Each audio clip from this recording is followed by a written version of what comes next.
see them bleed. No! No, the drink! The drink! I am poisoned!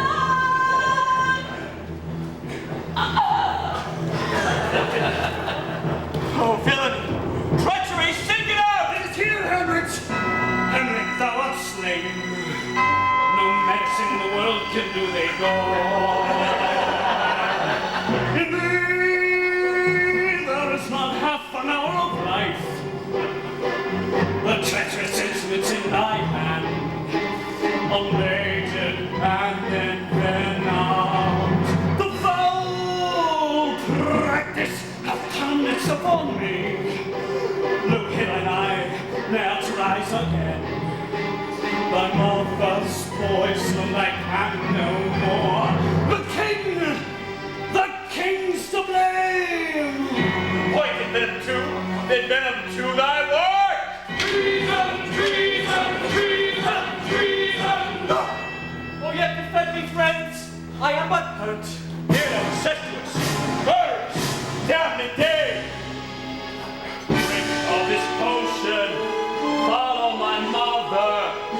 Is thy union here?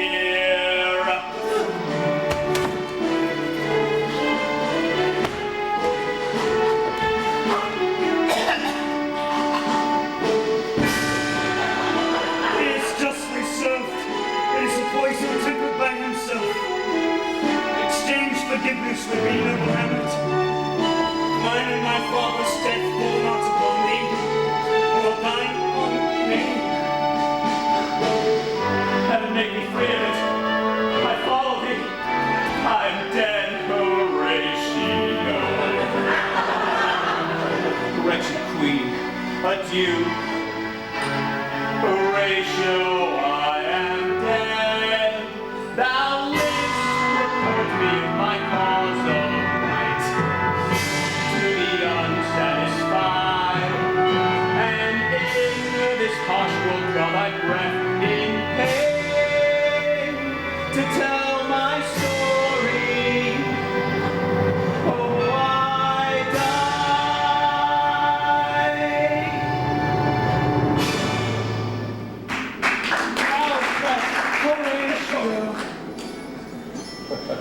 The rest is silence.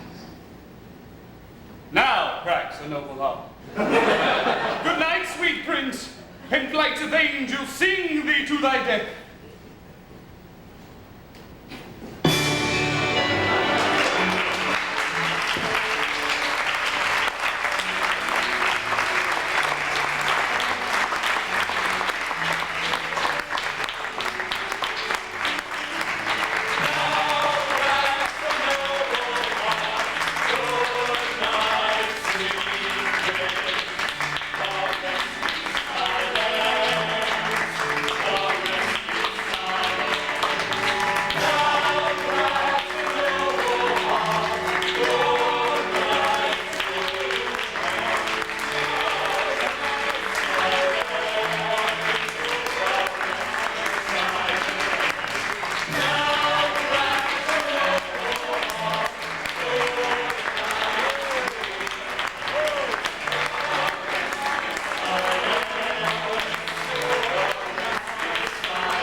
Our nuptial hour draws on apace.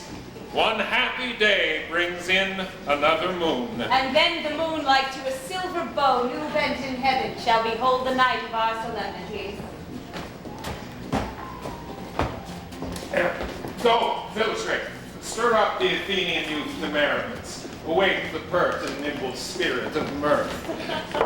Happy be Theseus, our renowned Duke. Thanks, good Aegeus. What's the news with thee? Full of vexation come I. Complaint against my child, my daughter Hermia. Stand forth, Demetrius. My noble lord, this man hath my consent to marry. Stand forth, Lysander. And my gracious Duke, this hath bewitched the bosom of my child. Thou, Lysander, thou hast given her rhymes and interchanged love tokens with my child. With cunning hast thou filched my daughter's heart, turned her obedience, which is due to me, to stubborn harshness. And my gracious Duke, be it so she will not hear before your grace consent to marry with Demetrius, I beg the ancient privilege of Athens. As she is mine, I may dispose of her, which shall be either to this gentleman or to her death, according to our law. What say you, Hermia? Be advised, fair maid. To you, your father should be as a god, one that composed your beauties, yea, and one to whom you are but as a form in wax, by him imprinted, and within his power to leave the figure or disfigure it. Demetrius is a worthy gentleman. So is Lysander. In himself he is, but in this kind, wanting your father's voice, the other must be held the worthier. I would my father look but with my eyes. Rather your eyes must with his judgment look. I do entreat your grace, pardon me, I know not by what power I am made bold, nor how it may concern my modesty in such a presence here to plead my thoughts, but I beseech your grace that I may know the worst that may befall me in this case if I refuse to wed Demetrius. Either to die the death or to abjure forever the society of men. Therefore, fair Hermia, question your desires. Know of your youth, examine well your blood, whether if you yield not to your father's choice, you can endure the livery of a nun. So will I grow, so live, so die, my lord, ere I will yield my virgin patent unto his lordship, whose ownership yoke my soul consents not to give sovereignty. Take time to pause, and by the sealing day, betwixt my love and me, for everlasting bond of fellowship. Upon that day, either prepare to die for disobedience to your father's will, or else to wed Demetrius as he would. Or on Diana's altar to protest for high austerity and single life. Relent, sweet Hermia, and Lysander, yield thy crazy title to my certain right. You have a father's love, Demetrius. Let me have Hermia's. You marry him. Scornful Lysander, true he hath my love, and what is mine, my love shall render him, and she is mine. And all my right of her I do estate unto Demetrius. I am, my lord, as well derived as he, as well possessed. Ha! My love is more than his. My fortunes every way is fairly ranked, if not with vantage as Demetrius's. And what is more than all these boasts can be, I am beloved by beauteous Hermia. Wherefore should I not then prosecute my right? Demetrius, all about to his head, made love to Netta's daughter Helena and won her soul. And she, sweet lady, dotes, devoutly dotes in idolatry upon this spotted and inconstant man.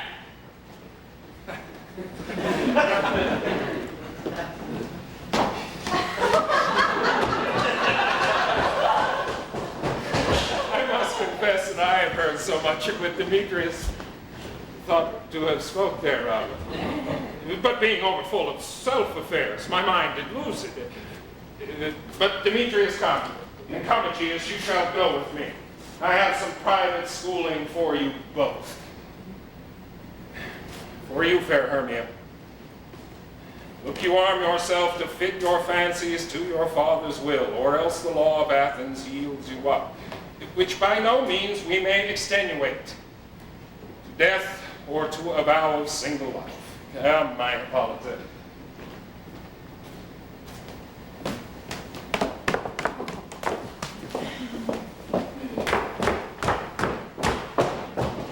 And what cheer, my love? Demetrius and Aegeus, go along. With duty and desire we follow.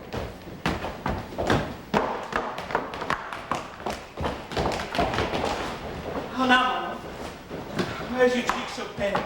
How chance the roses there to fade so fast? We like for want of rain, which I could well between them from the tempest of mine eyes. Me, forever aught that I could read, could ever hear by tale or history, the course of true love never did run smooth. Either it was different in blood. Oh, cross! Too high to be enthralled to low. Or misgrafted in respect of years. Oh, spite too old to be engaged to young. Or merit stood upon the choice of friends. Oh, hell to choose love by another's eye. There was sympathy in choice, war, sickness, or death did lay siege to it.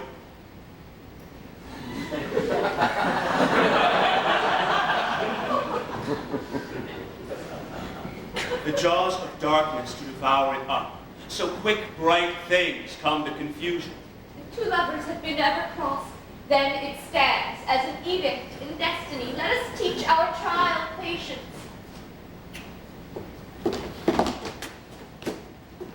I have a widow aunt, a dowager of great revenue. She has no child. She respects me as her only son. From Athens is her house remote 7 leagues. There, gentle Hermia, may I marry thee. To that place the sharp Athenian law cannot pursue us. If thou lovest me then, steal forth thy father's house tonight. Here will I stay for thee.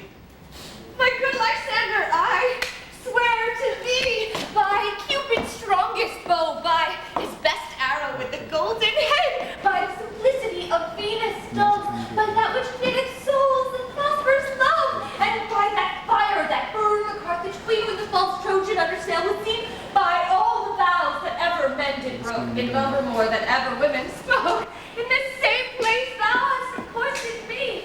Tonight truly will I be with thee. Keep faith, love. Look, here comes Helena. Godspeed, fair Helena, whither away? Calling me fair, that fair again unsay. Demetrius loves your fair. Oh, happy fair. Your eyes are lodestars and your tongue's sweet air more tunable than lark to shepherd's ear when wheat is green, when hawthorn buds appear. Sickness is catching, oh, were favor so. Your words I catch, fair Hermia. Ere I go, my ear should catch your voice, my eye, your eye. My tongue should catch your tongue's sweet melody. Were the world mine, Demetrius being baited, the rest I give to be to you translated. Oh, teach me how you look, and with what art you sway the motion of Demetrius' heart. I frown upon him, yet he loves me still. Oh, that your frowns would teach my smile such skill. I give him curses, yet he gives me love. Oh, that my prayers could such affection move. The more I hate him, the more he follows me. The more I love, the more he hateth me. His folly, Helen, is no fault of mine. None but your beauty. Would that fault were mine. Comfort, he no more shall see my face. Lysander and myself will fly this place. Helen, to you our mind we will unfold. Tonight, when Phoebe doth behold her silver visage in the watery glass, decking with liquid pearl the bladed grass, a time which lovers slights do still conceal. Through Athens' gates we've devised to steal. Here, my Lysander and myself shall meet, and thence from Athens turn away our eyes to seek new friends and stranger companies. So, farewell, sweet playfellow. Oh, pray thou for us, and good luck grant thee thy Demetrius. Keep word, Lysander. We must starve our sight from lovers' food till deep midnight. I will, my Hermia. Helen.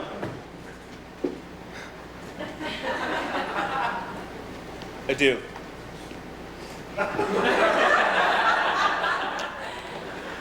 As you on him, Demetrius dote on you.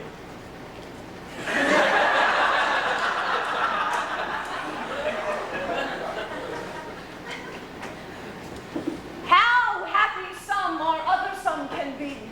Through Athens I am thought as fair as she. But what of that? Demetrius thinks not so. He will not know what all that he do know, and as he errs doting on Hermia's eyes, so I, admiring of his qualities.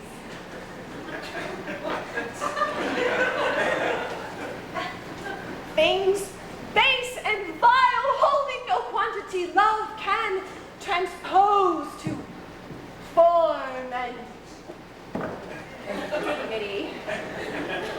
Love looks not with the eyes, but with the mind, and therefore is winged Cupid painted blind. Nor hath love's mind of any judgment taste.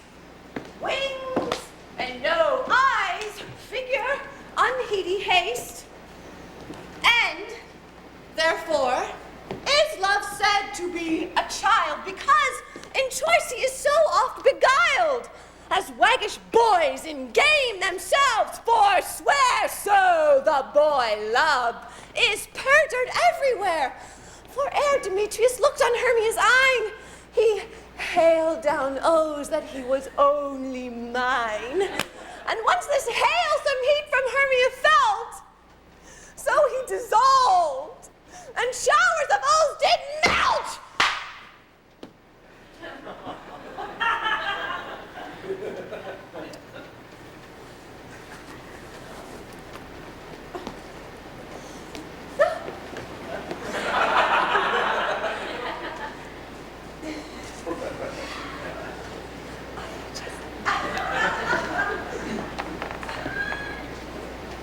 I will go tell him of fair Hermia's flight, and then to this place will he this night pursue her.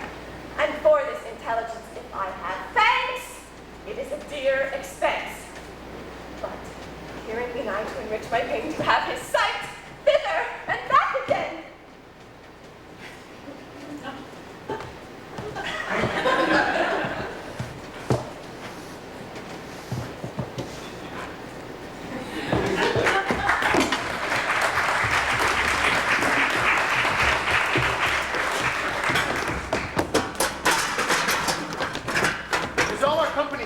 You were best to call them generally, man by man, according to the script.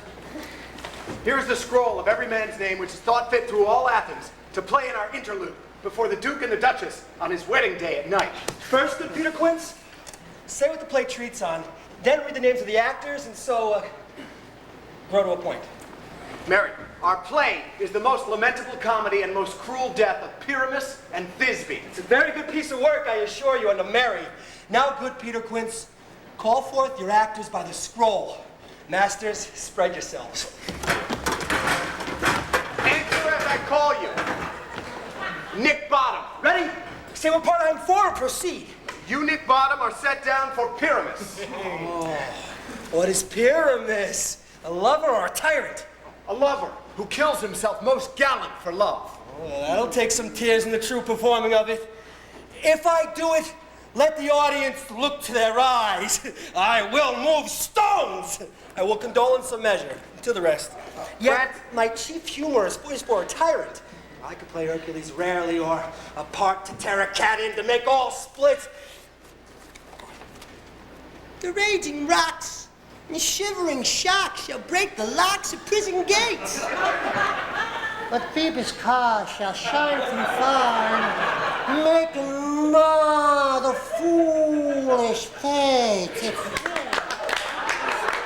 too lofty. And then the rest of the players. Yeah, Francis. Now, this is Hercules' vein. It's a tyrant's vein. A lover is more condoling. Francis Flute. Here, Peter Quince. Flute, you must take Thisbe on you. What is Thisbe? A wandering knight? Now, it is the lady that Pyramus must love. Hey, Faith, let not me play a woman. I have a beard coming. Oh, well, that's all one. You shall play it in a mask, and you may make your voice as small as you will. And I hide my face. Let me play Thisbe too. I will speak in a monstrous little voice. Like Disney. Disney. Ooh, Pyramus, my lover dear.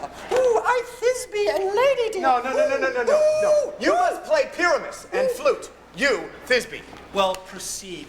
Robin Starveling. Here, Peter Quince. You must play Thisbe's mother.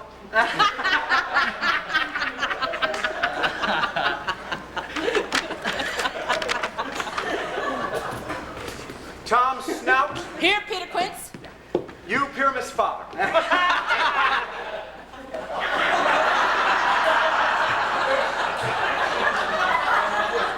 Myself, Thisbe's father.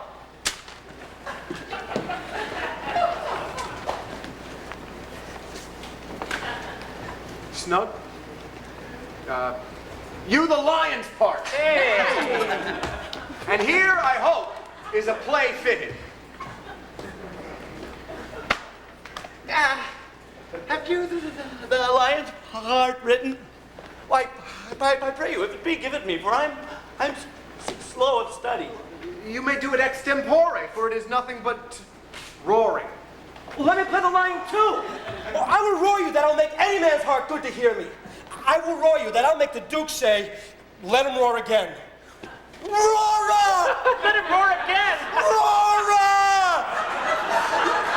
And you shall do it too terribly that you would frighten the Duchess and the ladies that they would shriek. And that were enough to hang us all. That would hang us. Every mother's son. I grant you, friends, if you were to fright the ladies out of their wits, they would have no more discretion but to hang us. But I will aggravate my voice, so I will roar you as to any sucking dove. I will roar you as to any nightingale. You can play no part but Pyramus.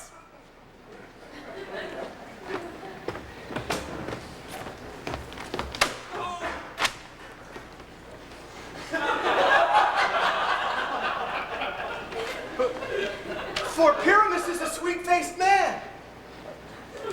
A proper man, as one shall find in a summer's day. A most lovely and gentlemanlike man. Therefore you must needs play Pyramus.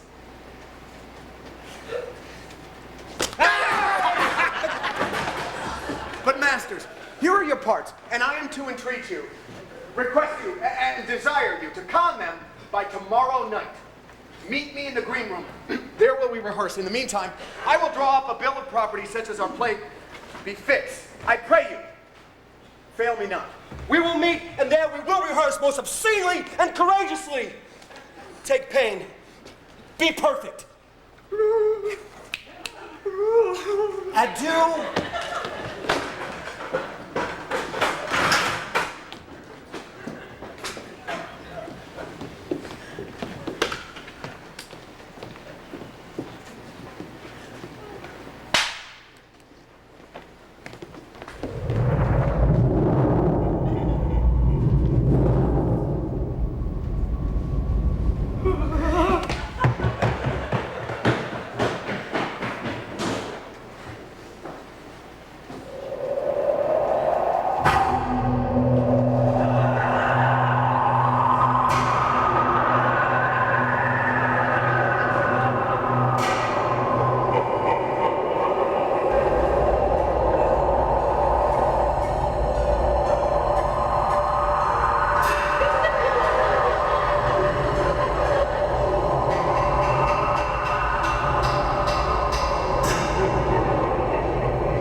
keep his revels here tonight. Take heed the queen come not within his sight, for Oberon is passing fell and wrath, because that she, as her attendant, hath the lovely boy stolen from an Indian king. She never had so sweet a changeling. And jealous Oberon would have the child knight of his train to trace the forest wild. But she perforce withholds the boy, crowns him with flowers, makes him all her joy. Oh, now they never meet in grove or green, by fountain clear or spangled starlight sheen, but they do swear that all their elves for fear creep into acorn cups and hide them there. I mistake your shape and make it quite, or else you are that shrewd and knavish sprite called Robin Goodfellow. Are not you he that frights the maidens of the villagery? Mislead night wanderers, laughing at their harm. Those that hobgoblin call you, and sweet puck, you do their work, and they shall have good luck. Are not you he? Thou speakest aright. I am that merry wanderer of the night, but make room. Fairy, here comes Oberon. And he my mistress! Would that he were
by moonlight.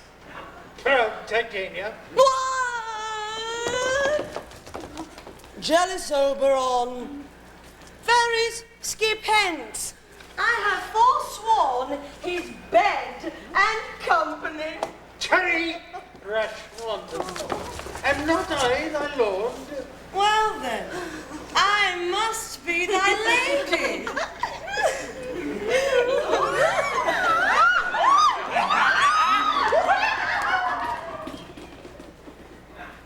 Why art thou here?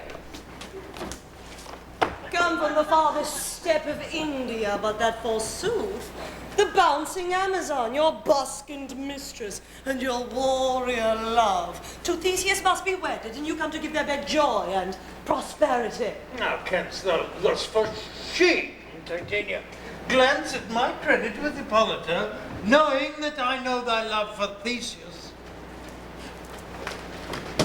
These These are the forgeries of jealousy.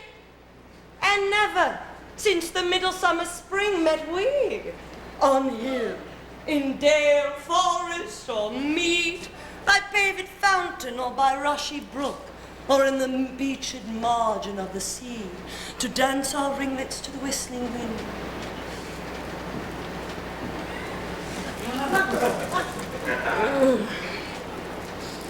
But with thy brawls thou hast disturbed our sport. Therefore the moon, the governess of floods, pale in her anger, washes all the air that rheumatic diseases do abound. And there, this distemperature, we see the seasons alter. Hoary-headed frosts fall in the fresh lap of the crimson rose.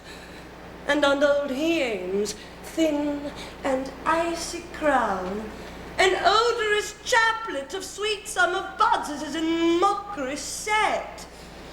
The spring, the summer, the childing autumn, angry winter, change their wonted liveries, and the mazed world, by their increase, now knows not which is which.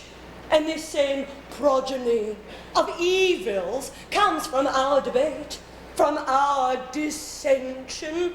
We are their parents and original. Do you amend it then? It lies in you. Why should Titania cross her Oberon? I do but beg a little changeling boy to be my henchman. Set your heart at rest. The fairyland buys not the child of me. His mother was a votress of my order.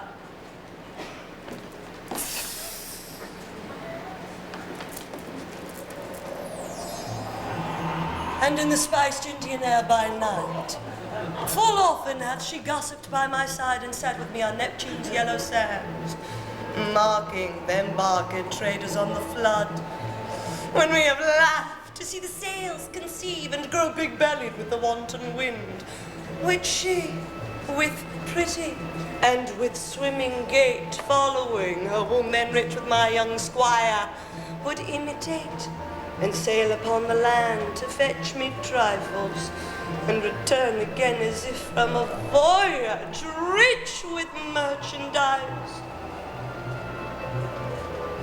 But she, being mortal, of that boy did die, and for her sake do I rear up her boy, and for her sake I will not part with him.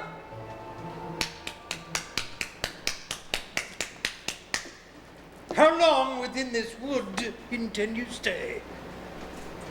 Perchance till after Theseus's wedding day, if you will patiently dance in our round and see our moonlight revels, go with us.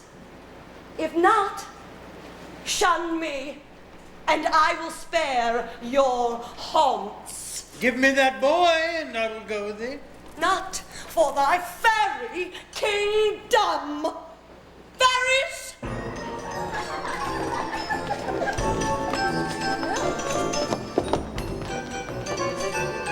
Away. We shall tie downright if I longer stay. But go thy way.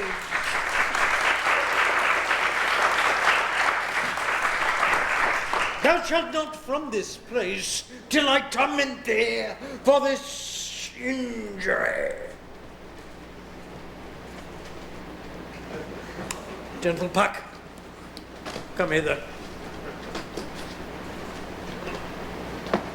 Thou rememberest that very time that I saw, but thou couldst not, flying between the cold moon and the earth, Cupid all armed. A certain aim he took at a fair vessel, thrown it in the west, and loosed his love shaft sharply from his bow, as it should pierce 100,000 hearts. But I might see young Cupid's fiery shaft quenched in the cold beams of the watery moon, and the imperial votress pass it on in maiden meditation, fancy-free. Yet marked I where the bolt of Cupid fell. It fell upon a little western flower. Before milk white, now purple with love's wound. And maids do call it love in idleness. Fetch me that flower. The prop I showed thee once. The juice of it on sleeping eyelids laid will cause all man or woman to madly dote upon the next live creature that it sees. Fetch me that herb, and be thou here again, ere the Leviathan can swim a league. I'll put a girdle round about the earth in 40 minutes. Having once this flower, I'll watch Titania when she sleeps, and drop the juice of it in her eye, and the next thing she waking doth espy, be it bear, or wolf, or lion, or meddling monkey, or busy ape, she must pursue it with the soul of love. And ere I take this charm from off her sight, as I can do it with another herb, I'll make her render up her page to me. But who comes here? I love thee not, therefore pursue me not. Where is Lysander and fair Hermia? The one I'll slay, and the other slayeth me. Thou toldst me they were stolen into this wood, and here am I. And wood within this wood, because I cannot find my Hermia.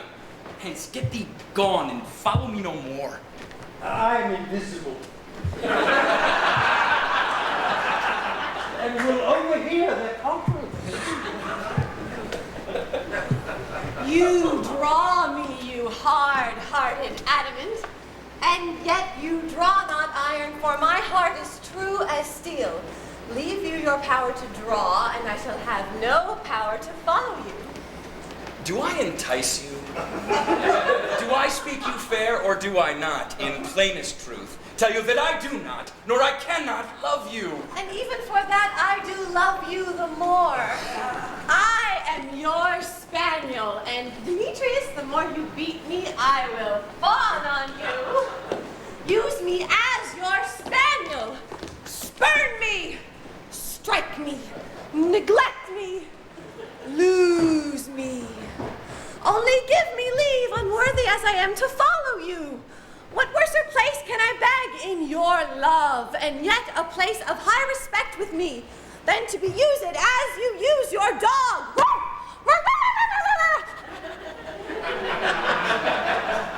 Tempt not the hatred of my spirit, for I am sick when I do look on thee. And I am sick when I look not on you. You do impeach your modesty too much, to leave the city and commit yourself to the hands of one who loves you not, to trust the opportunity of night and the ill counsel of a desert place with the rich worth of your virginity. Your virtue is my privilege, for it is not night when I do see your face. Therefore I think I am not in the night, nor doth this wood lack worlds of company for you. In my respect are all the world. Then how can it be said I am alone when all the world is here to look on me? I'll run from thee and hide me in the brakes. Run when you will. The story shall be changed. Apollo flies and Daphne holds the chase. The dove pursues the griffin. The mild hind makes speed to catch the tiger. Bootless speed when cowardice pursues and valor flies. Oh. I will not stay thy questions. Let me go! Or if thou followest me, no, but I shall do thee mischief in the wood. Aye! Oh. In the temple, in the field, in the town, you do me mischief. Fie! Demetrius! Your wrongs do set a scandal on my sex. We cannot fight for love, as men may do. We should be wooed, and we're not made to woo.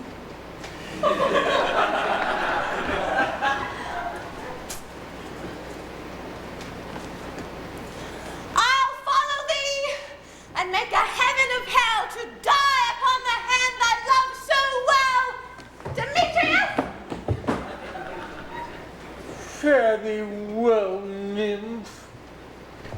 to leave this place, thou shalt fly him, and he shall seek my love. You're welcome, wanderer. Hast thou the flower there? Aye. There it is. Pretty? Give it me.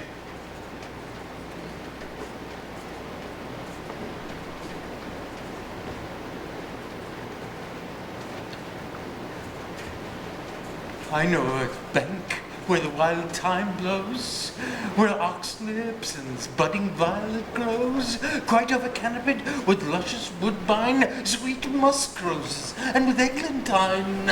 And there sleeps Titania, sometime of the night, lulled by these flowers in dances and delight.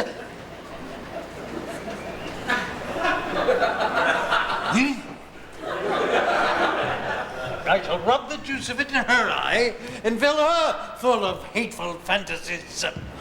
Take thou some of it, and through this place wilt thou find a young Athenian maiden is in love with a disdainful youth. Anoint his eyes at such a time that the next thing he espies may be the lady.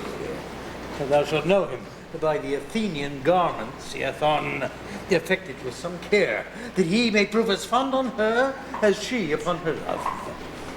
And look thou, meet me here ere the first cock crow. Fear not, my lord. Your servant shall do so.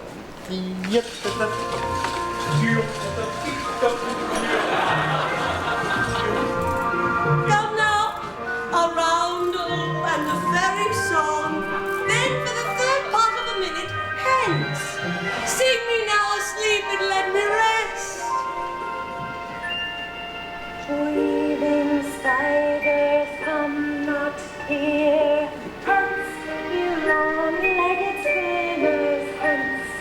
Beetles black, approach not near. Worm nor snail, do not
What thou seest when thou dost wake, Do it for thy true love take. Love and languish for his sake.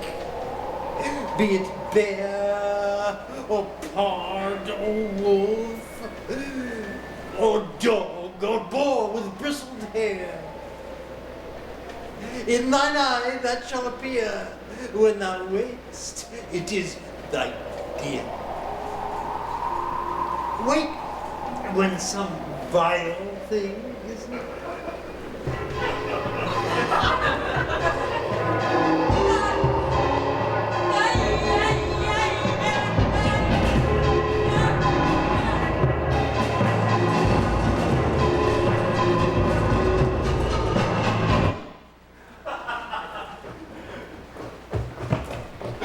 Fair love, you faint with wandering in the wood. We'll rest us, Hermia, if you think it good, and tarry for the comfort of the day. Be it so, Lysander. Find you at a bed, for I upon this bank will rest my head. One turf shall serve as pillow for us both. One heart, one bed. Two bosoms and one trove. Nay, good Lysander, for my sake, my dear, lie further off, do not lie so near. Take the sense, sweet, of my innocence. Love takes the meaning of love's conference. I mean, my heart unto yours is knit, so that but one heart may we make it. Two bosoms interchained with an oath, and two bosoms in a single trove. Then by your side no bedroom need deny, for lying so, Hermia, I do not lie.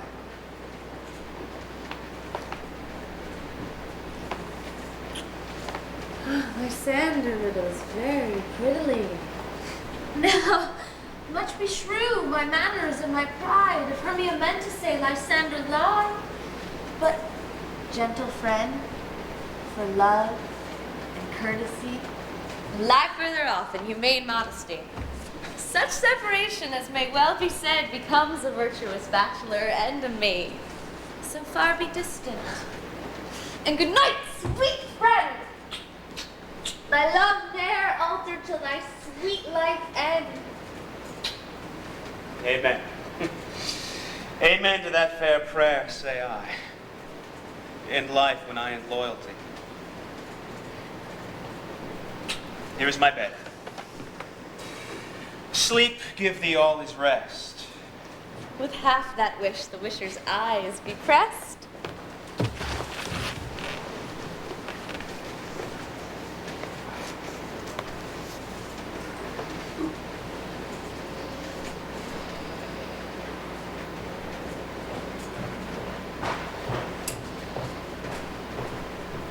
Through the theater I have gone, but Athenian found I none on whose eyes I might approve this flower's force and stirring love. Night and silence.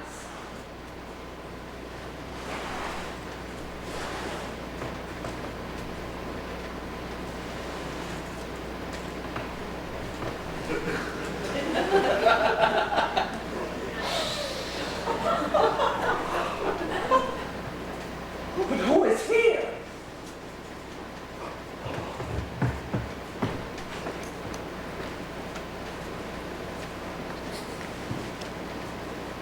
Weeds of Athens he doth wear.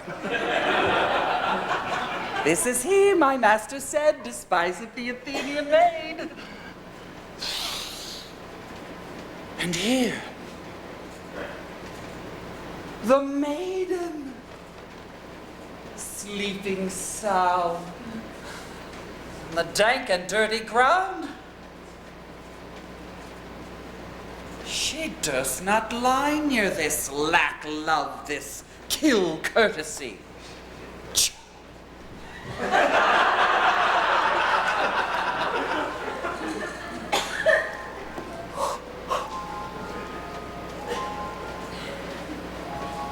Upon thy eyes I throw all the power this charm doth owe. When thou wakest, Let love forbid sleep his seat on thy eyelid.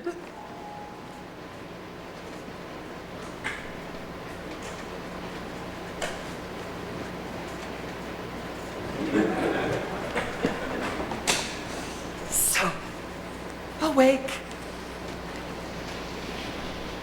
When I am gone, for I must now to Oberon.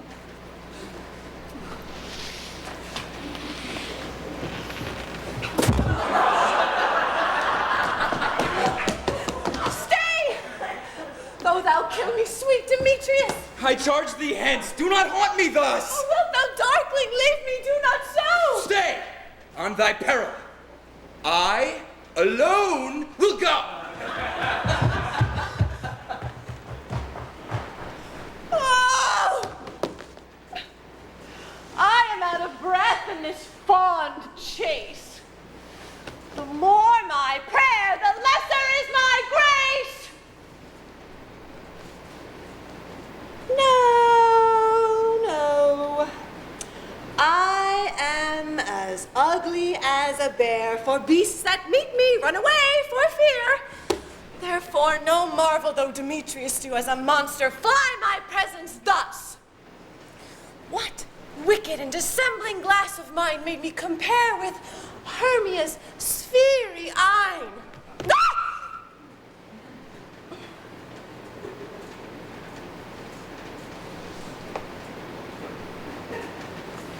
Who is here?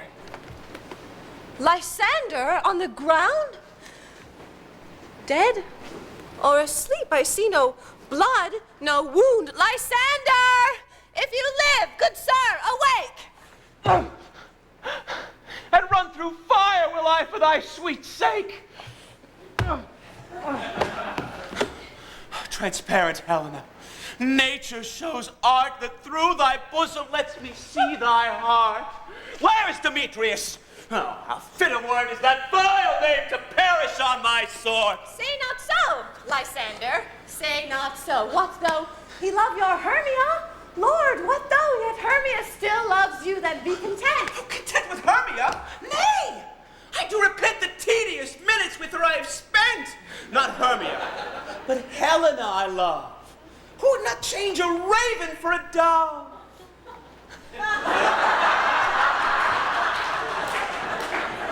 The will of man is by his reason swayed, and reason says you are the worthier maid. Wherefore was I to this keen mockery born? When, at your hands, did I deserve such scorn? Is it not enough? Is it not enough, young man, that I did never know, nor never can deserve a sweet look from Demetrius' eye, but you must flout my insufficiency. Good troth, you do me wrong. Good sooth, you do in such disdainful manner me to woo. Fare you well, when perforce I must confess I thought you lord of more true gentleness. Oh, that a lady of one man refused should of another therefore be abused.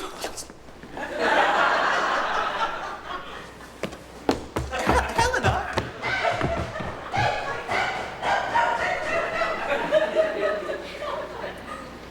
Help. Oh. Lysander. Help. Oh. Oh. Do thy best to pluck this crawling serpent from my breast! Oh. Oh, me. What a dream was here. Oh, Lysander, look how I do quake with fear because a serpent came and ate my heart away, and you sat smiling at his cruel prey. Lysander? What? Remove? Lysander. Lord. What?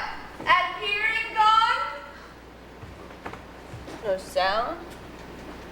No word? Alack, where are you? Speak, and if you hear, speak of all loves.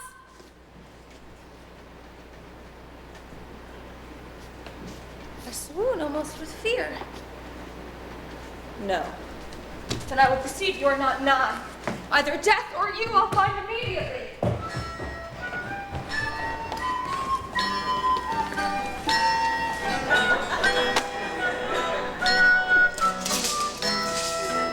Are we all met? Pat. Here's a marvelous, convenient place for our rehearsal.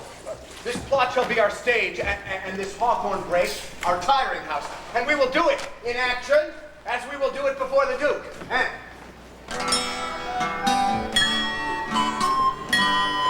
Peter Quince? What sayest thou, Bully Bottom? There are some things in this comedy of Pyramus and Thisbe that'll never please.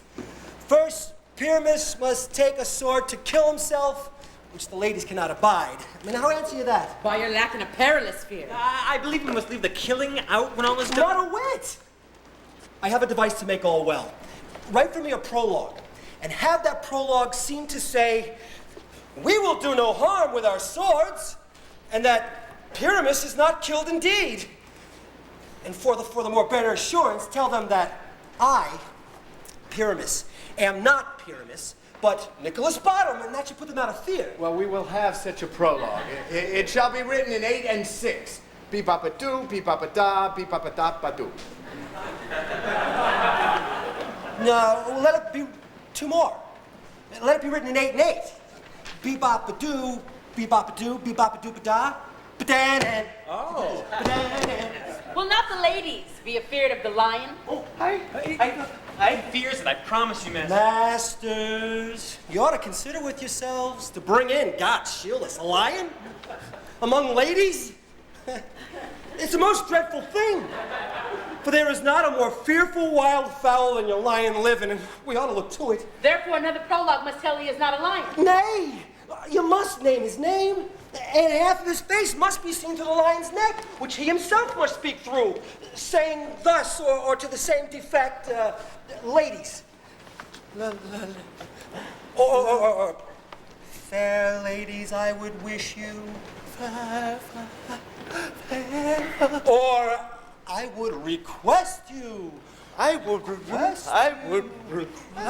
Or I would entreat you not to fear, not to tremble, my life for yours, if you think I come here as a lion. So pity on my life. I am no such thing. I am a man, as other men are. And there you let him name his name and tell him plainly he's snug. Well, it shall be so, but come, sit you down, every mother's son, and let us rehearse. Pyramus, you begin. After you have spoken your speech, enter into that break, and so everyone, according to his cue.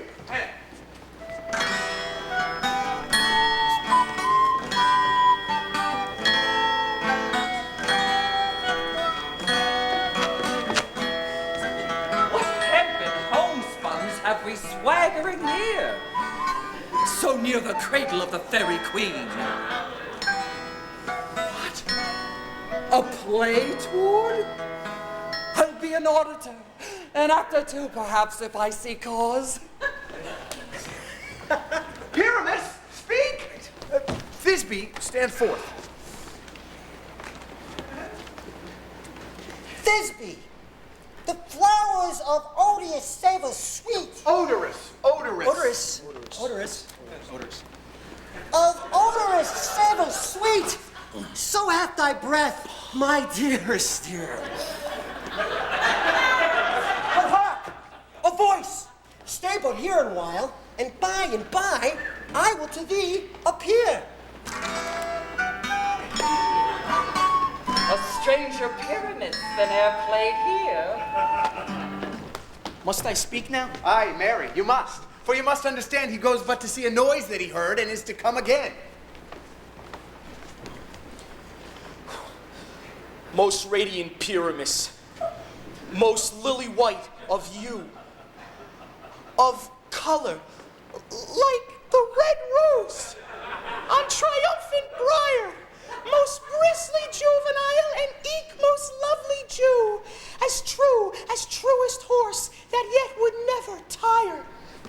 I'll meet thee, Pyramus, at Ninny's tomb. Ninus tomb, man. That you do not speak yet, that you answer To Pyramus, you speak all your part at once, cues and all. Pyramus, enter, your cue has passed. It is never tire. Oh. As truest horse, that yet would never tire. If I were fat, kiss me, I were only mine. Monstrous, strange. We are haunted prey masters, fly masters, help! I will follow you. I'll lead you about, around, through bars, through boulders, through breaks, through briars. Sometimes a horse I'll be, sometimes a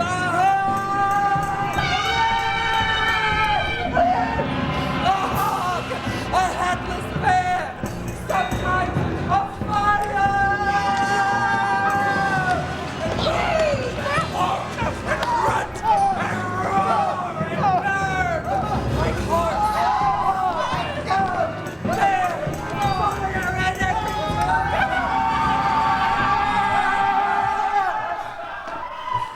Why do they run away? This is a knavery to make me afeard. Oh, Bottom, thou art changed. What do I see on me? Oh, you see? You see an acid of yourself, do you? Bless me, Father, bless me, thou art translated! I see their knavery is to make an ass of me. To fright me if they could. But I will not stir from this place. Do what you can.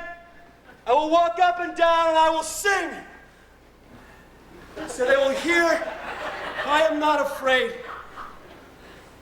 The owl so cocked, so black of hue, with orange tawny bill.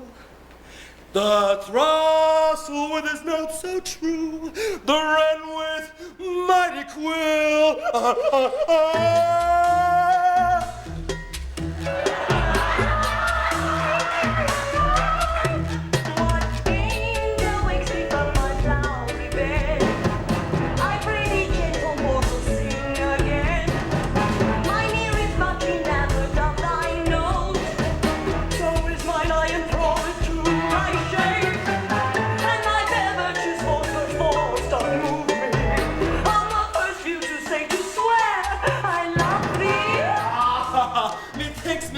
You should have a little reason for that. Yet, to say the truth, reason and love keep little company together nowadays. The more's the pity some honest neighbors will not make them friends.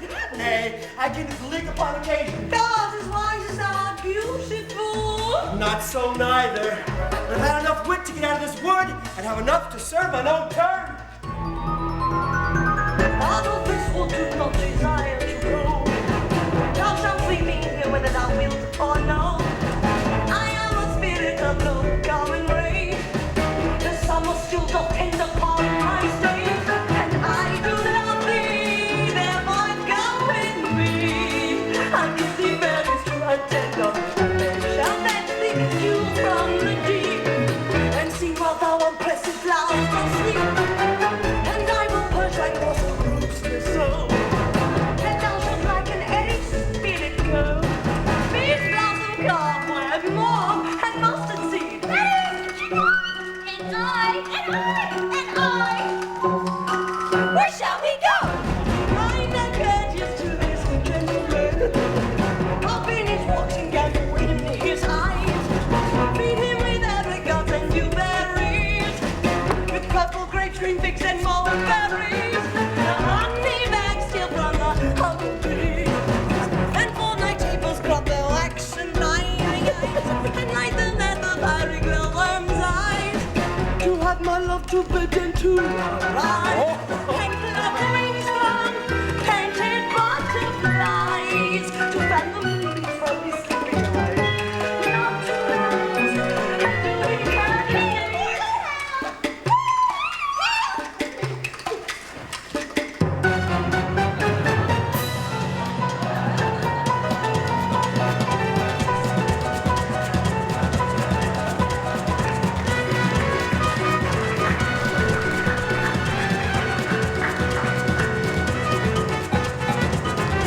I cry your worship's mercy heartily. I beseech your worship's name. Oh, good Mistress Cobweb, I should desire some acquaintance with you, good Mistress Cobweb.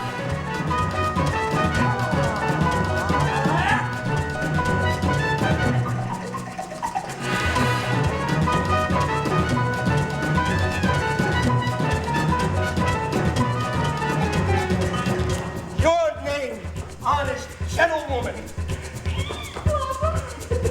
Good Mistress Peas Blossom, I should desire more of your acquaintance too. Good Mistress Peas Blossom.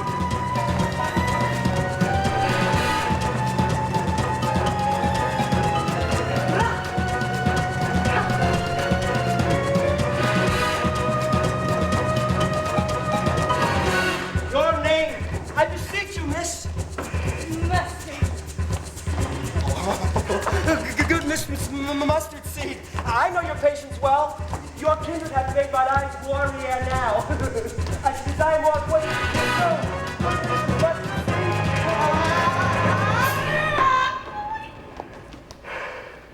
Come, wait upon him. Lead him to my bower. The moon methinks looks with a watery eye.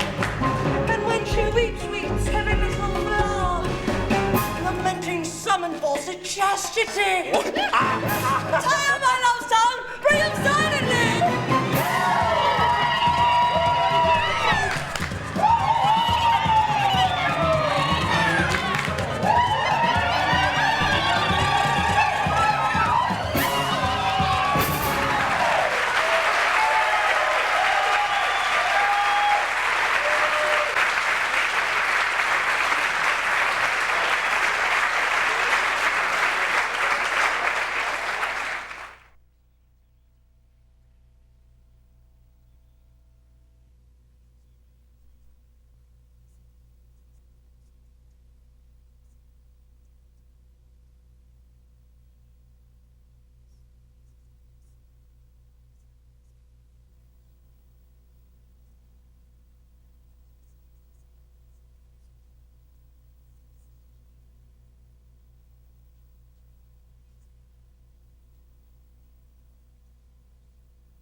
Titania be awaked, and what first came in her eye, that she was dote on in extremity. Here comes the messenger. How now, mad spirit? What night rule now about this haunted grove? My mistress with a monster is in love.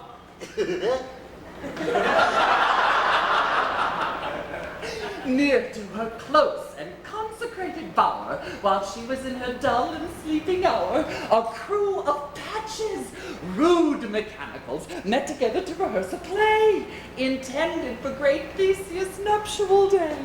The shallowest thick-skin of that barren sort, Pyramus presented in their sport, forsook a scene and entered in a break. When I did him at this advantage take, an ass's knoll I fix it on his head.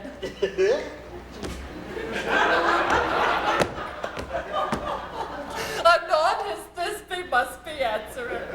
As wild geese with a grieving fowler eyes, so at his sight away his fellows fly.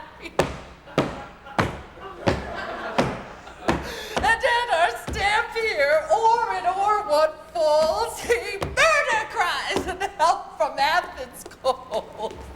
I led them on in this distracted fear and left sweet Pyramus translated there, when in that moment so it came to pass. Titania waked. And straightway loved an ass.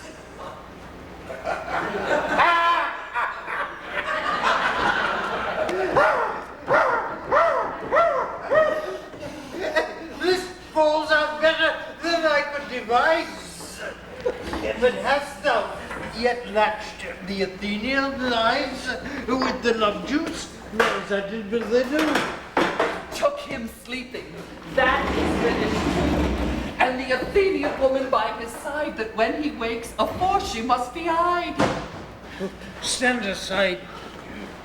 This is that same Athenian. This is the woman, but not this the man. Why rebuke you him that loves you so?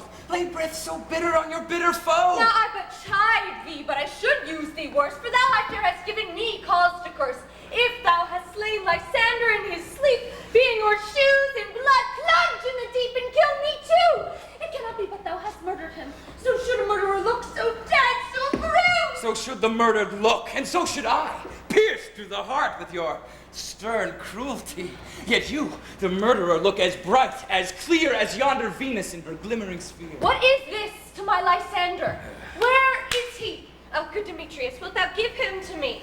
I'd rather give his carcass to my hound! Oh, dog, cur! Thou drives me past the bounds of maiden's patience. Hast thou slain him then?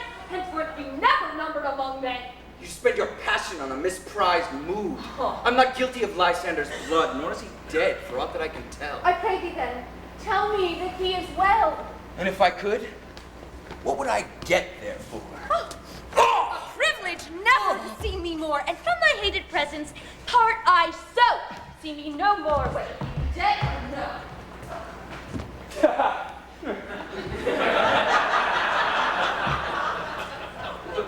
No following her in this fierce vein. Here, therefore, for a while will I remain.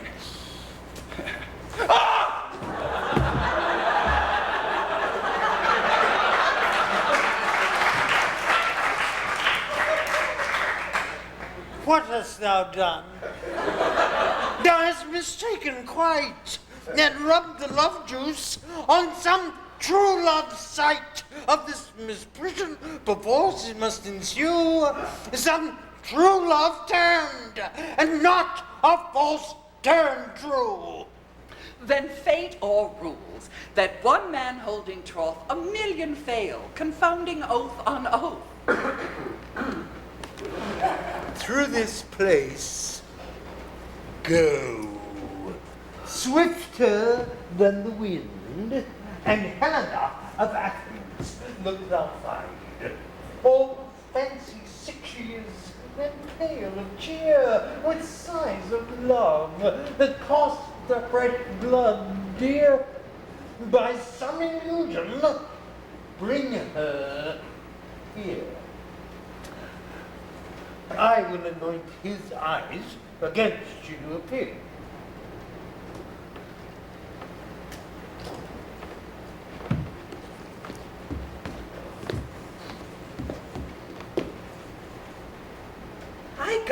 I go. Look how I go. Swifter than arrow from Tartar's bow.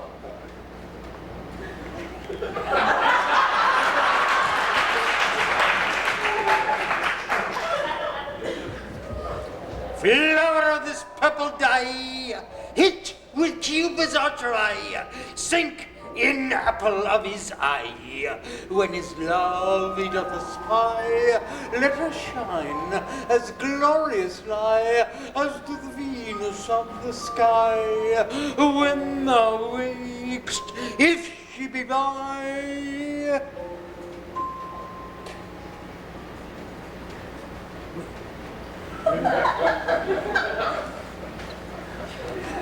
when thou wakest, if she be by, beg of her for remedy. Beg of her for remedy.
Helena is here at hand, and the youth mistook by me, pleading for a lover's fee. Shall we their fond pageant see? Lord, what fools these mortals be! Stand aside. The noise they make will cause Demetrius to awake. Then will two at once woo one. This must needs be sport alone. And these things do best please me that befall preposterously. How can you think that I woo and scorn? Scorn and derision never come in tears. Look, when I vow, I weep.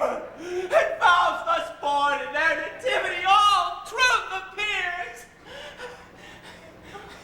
How can these things in me seem scorn to you, bearing the badge of faith to prove them true? You do advance your cunning more and more when truth kills truth. Oh, devilish holy fray!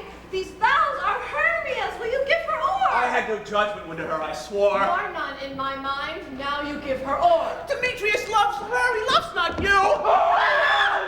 Goddess, nymph, perfect, divine. To what, my love, should I compare thine eyne? Crystal is money. Oh, how ripe and show thy lips. Those kissing cherries tempting grow. Oh, spite. Oh, hell. I see you are all bent to set against me for your merriment. If you were civil and knew courtesy, you would not do me thus much injury. Can you not hate me as I know you do, but you must join in souls to mock me too. If you were men, as men you are in show, you would not use a gentle lady so to vow and swear and super praise my parts. When I am sure you hate me with your hearts, you are both rivals and love Hermia, and now both rivals to mock Helena. Demetrius! You are unkind. Be not so, for you love Hermia.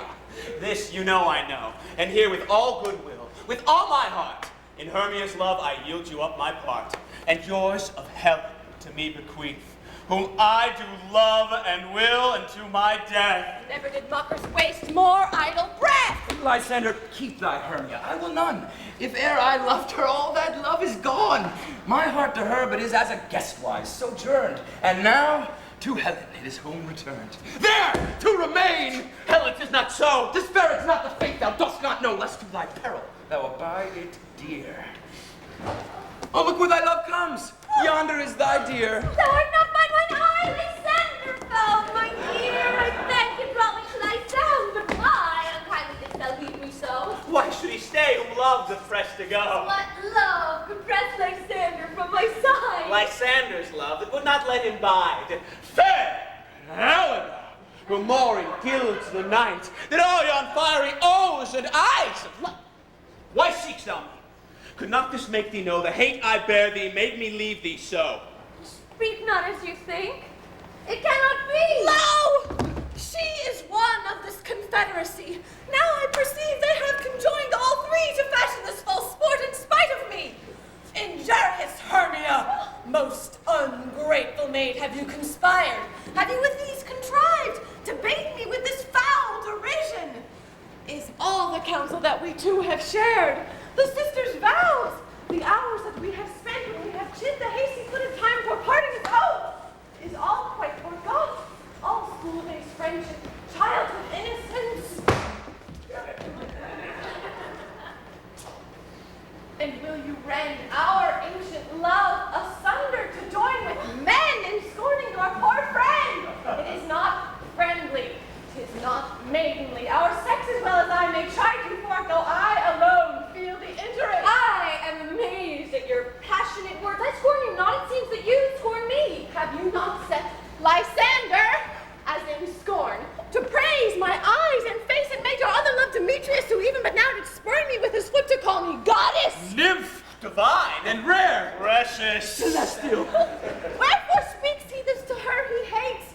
And wherefore doth Lysander deny your love, so rich within his soul and tender me, forsooth, affection? But by your setting on, by your consent. I understand not what you mean by this. I do. Persever. Counterfeit sad looks. Make mouths upon me when I turn my back, a wink at each other. Hold the sweet jest up. This sport, well carried, shall be chronicled. Stay! Gentle Helena, hear my excuse. My love. My life. My soul. There, Helena! Excellent. Sweet, do not scorn her so. I say I love thee more than he can do. If thou say so, withdraw and prove it too. Quick, come! Lysander, where do you tend all this? Hang off, thou cat. Thou bird. If I have to let loose, or I shall shake thee from me like a serpent. Why have you grown so rude? What change is this, my love? Demetrius, so keep my word with thee. When I had your bond, for I perceive a weak bond holds you on the trust sword. Should I strike her, hurt her, kill her dead? No!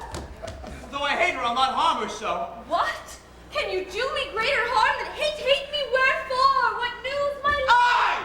'Tis no jest. I hate thee and love Helena. You, juggler! You, canker blossom! You, thief of love! What? Have you come in the night and stolen my true love's heart from him? Fine faith! Have you no modesty? No maiden shame? Fie! Fie, you counterfeit, you puppet, you! Puppet? Why so? Aye. That way goes the game. Now, I perceive she hath made compare between our statures. She hath urged her height, and with her personage, her tall personage, her height, forsooth, she hath prevailed with him. And have you grown so high high in his esteem because I am so dwarfish and so low? How low am I, thou painted maypole? Speak, how low am I? I am not yet so low but that my nails can reach unto thine eye.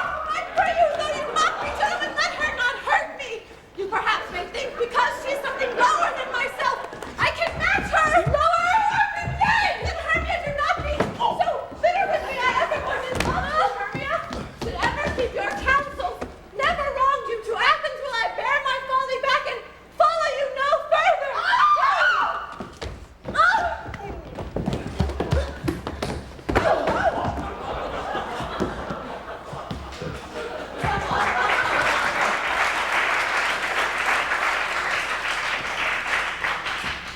Let me go. You see how simple and how fond I am. Well, get you gone. What is it that hinders you here? A foolish heart that here I leave behind. What, Lysander? With Demetrius! Fear not, Helen! She shall not harm thee! No, sir, she shall not, though you take her part. Oh, when she is angry, she is keen and shrewd. She was but a vixen when she went to school, and though she be but little, she is fierce. Little again, nothing but low and little. Why will you suffer her to flout me thus? Let me come to her. Get you gone, you dwarf!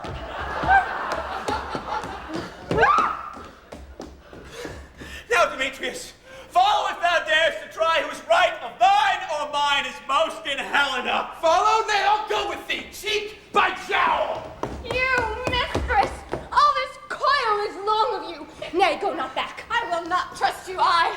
No longer stay in your cursed company. Your hands and mine are quicker for a fray. My legs are longer, though, to run away!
king of shadows I mistook. Did not you tell me I should know the man by the Athenian garments he had on? And so far blameless proves my enterprise that I have anointed an Athenian's eyes. And so far am I glad it so did sword as this their jangling I esteem a sport. Thou seest, these lovers seek a place to fight. Now hide thee therefore, Robin, and overcast the night, and lead these testy rivals so astray, as one shall come not within the other's way, till o'er their brows death counterfeiting sleep, with leaden legs and batty wings doth creep. Then take thou this herb, and rub the juice of it in Lysander's eye, whose liquor hath this virtuous property, to take from thence all error with its might, and make his eyeballs roll with wonted sight. For next they wake, all this derision shall seem a dream, and fruitless vision. Then back to Athens may these lovers wend, with league whose date till death shall never end.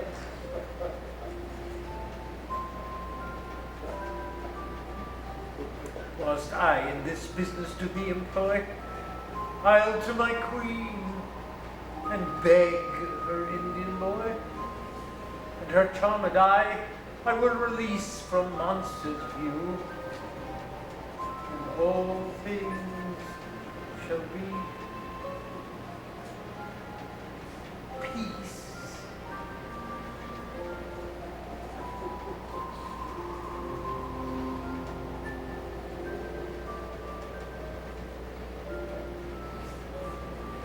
My fairy lord, this must be done with haste, for night's swift dragons cover clouds full fast, and yonder shines Aurora's harbinger at whose approach ghosts, wandering here and there to open churchyards. Damned spirits all in causeways and floods have burial already to their worthy beds are gone, for fearless day should look their shames upon. They willfully exile themselves from might, and must, for I, consort with black-browed night. But we are spirits of another sort. I with morning's love have oft made sport.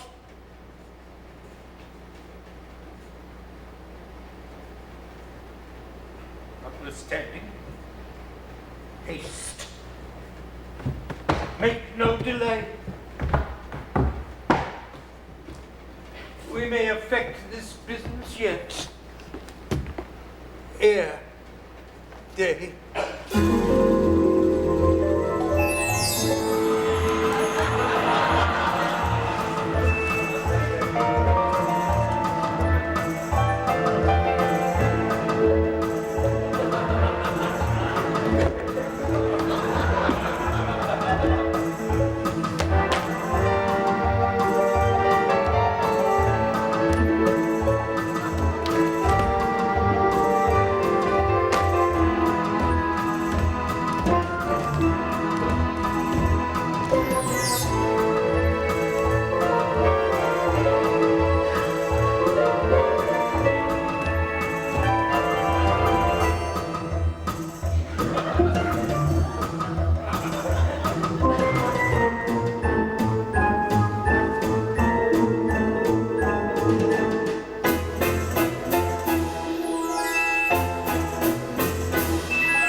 Help Peace Blossom to scratch. I must to the barber's for I feel my hair is about my face, and I am such a tender ass that if my hair do but tickle me, I must scratch.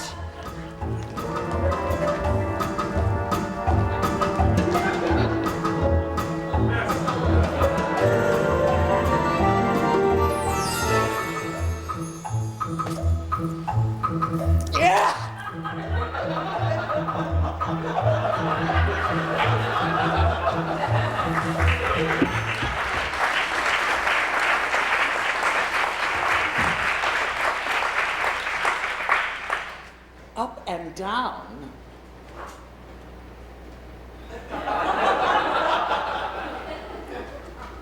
Up and down.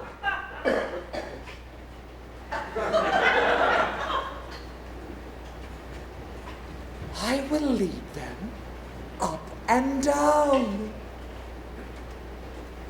I am fear in field and town. Goblin, lead them up and down.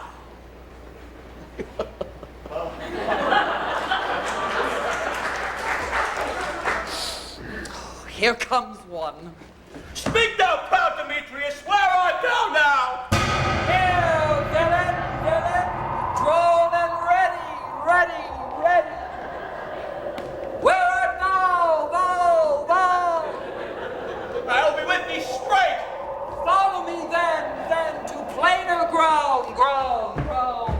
Lysander, speak again! Thou coward, thou runaway! What? Art thou fled? Speak! In some bush? Where dost thou hide thy head?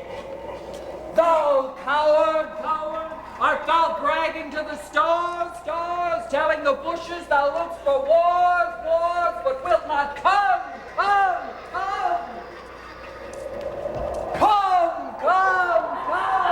Recreant!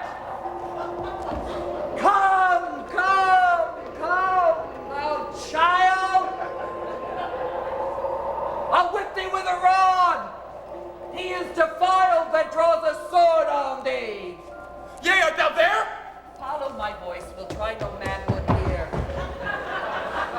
He knows before and still dares me out. When I come where he calls, and he is gone. The villain is much lighter healed than I. Fast did I run, but faster did he fly. Followed him I, dark, uneven way. Here will I rest me. Come, gentle day, for if but once I see thy gray light, I'll find Demetrius and revenge this fight.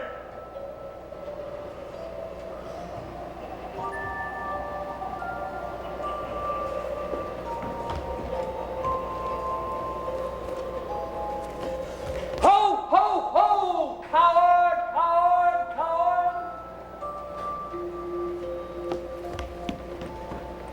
Why comest thou not? Abide me if thou darest, for well I wot, thou runnest before me, shifting every place, and darest not stand nor look me in the face. Where art thou now? Nay, then, go thy way. Fate misconstraineth me to measure my frame on this cold day. My days approach! Look, to be visited!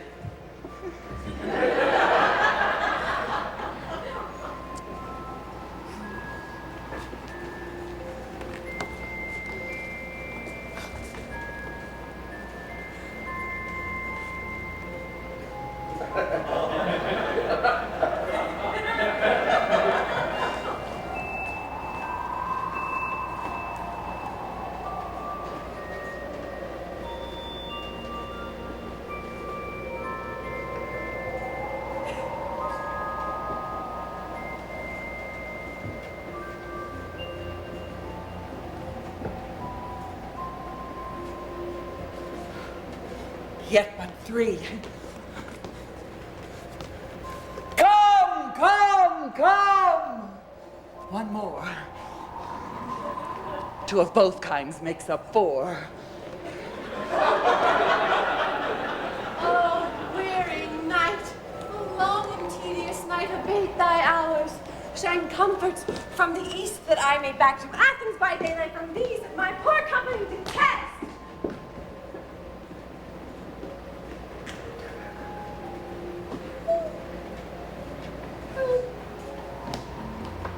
Sleep, and sometimes shut some sorrow's eye. Steal me a while from mine own company.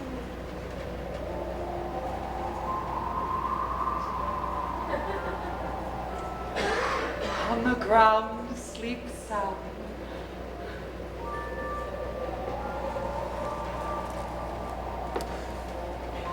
I'll apply to your eye, gentle lover, remedy.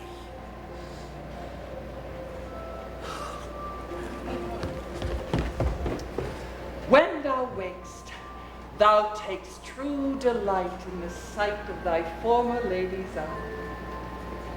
And the country proverb known that every man should take his own, in your waking shall be shown.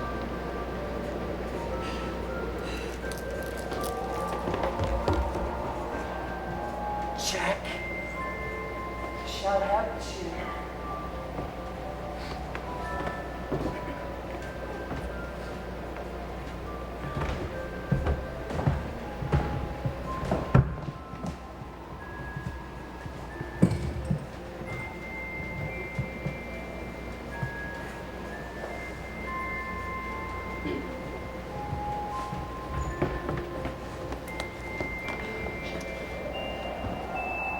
Naught shall go ill.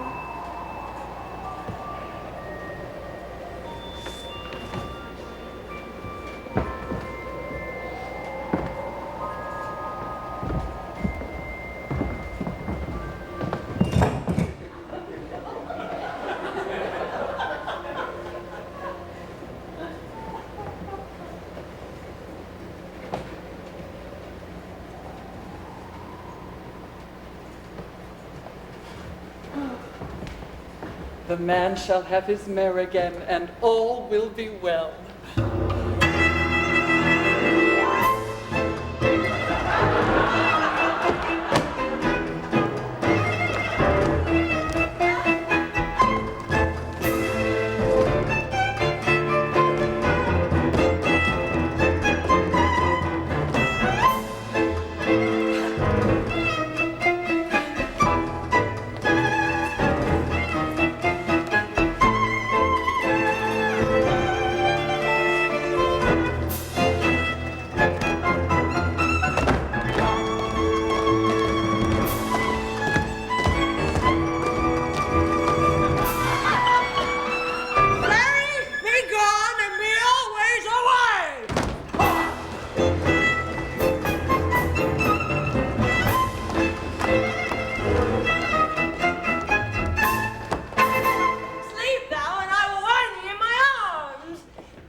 Sweet honeysuckle gently and twist.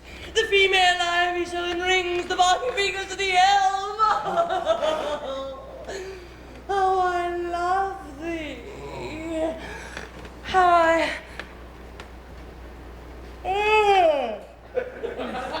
dote on thee.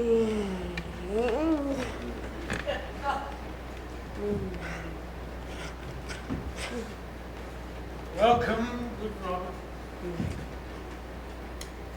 Seest thou this sweet sight? Her dotage now I do begin to pity, and will remove this hateful imperfection of her eye. Gentle Puck, take this transformed scalp from off the head of this Athenian swain, that he, waking when the other do, may all back to Athens once again, and think this night's vexation but the fierce tribulation of a dream. But first, I will release the Fairy Queen.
See as I was wont to see, be as thou wast wont to be.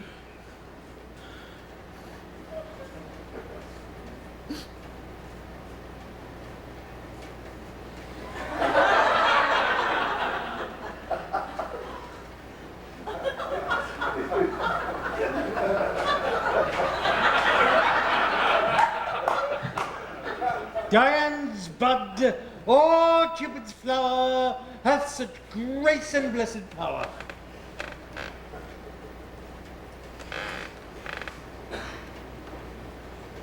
Titania, awake thou, sweet queen. My Oberon!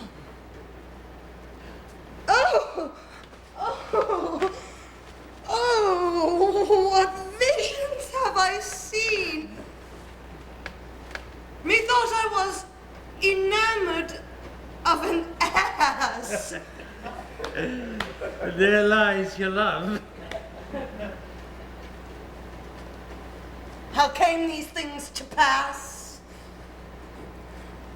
Oh, how mine eyes do loathe his visage now. Silence the while, sweet queen. And Puck, take off the head. Then, gentle queen, make music such to strike more dead than common sleep. Of these five, the sense. Music. Oh, music such as charmeth sleep. Now, when thou wakest with thine own fool's eyes, peep! Sound music. Gentle queen, take hands with me and rock the ground whereon these sleepers be.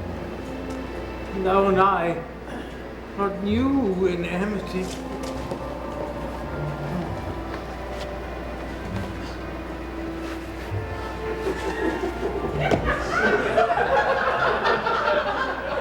My fairy lord, attend the mark.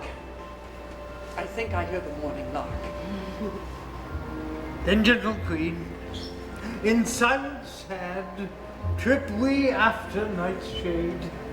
We the globe can compass soon, swifter than the wandering moon. Come, my lord, and enough like, tell me how it came this night that sleeping here I was found with these mortals on the ground.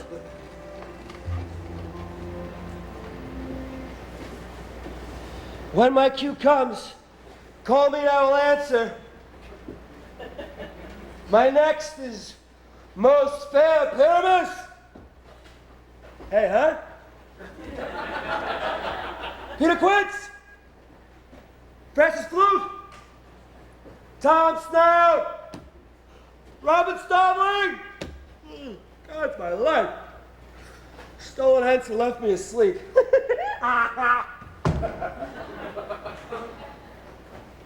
I have had a most rare vision. I have had a dream past the wit of man to say what dream it was. Man's but an ass if you go about to expound this dream. Methought I was... There is no man can tell what. Methought I was... Methought I had... A man is but a patched fool if you're offered to say what methought I had. The eye of man hath not heard. The ear of man hath not seen. Man's hand is not able to taste, his tongue to conceive, nor his heart to report what my dream was. Woo! I will get Peter Quince to write a ballad of this dream, and it shall be called Bottom's Dream, for it hath no bottom, and I will sing it at the latter end of a play, before the Duke, peradventure, to make it the more gracious. I'll sing it at her death.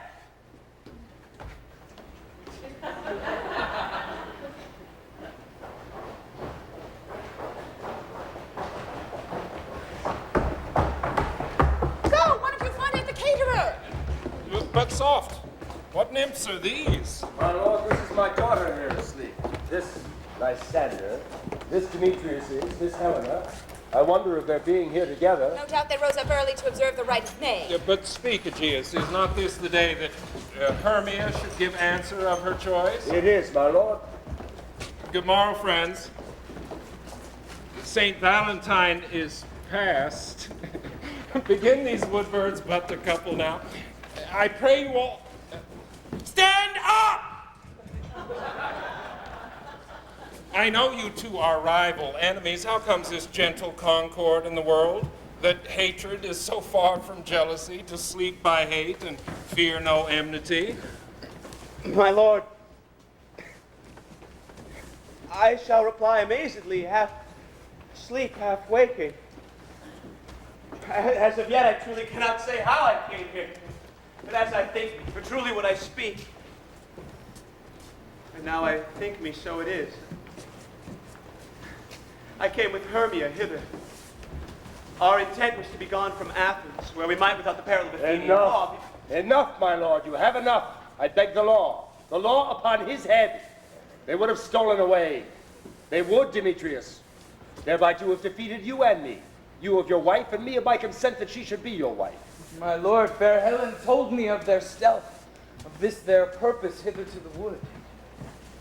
And I in fury hither followed them. Fair Helen in fancy following me. But my good lord, I wot not by what power, but by some power it is. My love to Hermia melted as the snow. Seems to me now the object and pleasure of mine eye is only Helena. To her, my lord, was I betrothed ere I see my Hermia, and will forevermore be true to it. Fair lovers, you are fortunately met. Of this discourse we more will hear anon. Aegeus, I will overbear your will, for in the temple, by and by, with us, these couples shall eternally be knit. Away with us to Athens. 3 and 3. We'll hold a feast in great solemnity. We'll come, Hippolyta. These things seem small and undistinguishable, like far-off mountains turned into clouds. Methinks I see things with parted eye, when everything seems double. So methinks, and I have found Demetrius like a jewel, mine own and not mine own. It seems to me that yet we sleep, we dream. Did you not think the Duke was here and bid us follow him? Yea, and my father. And Hippolyta. And then he bid us follow to the temple. Why then? We are awake. Let's follow him.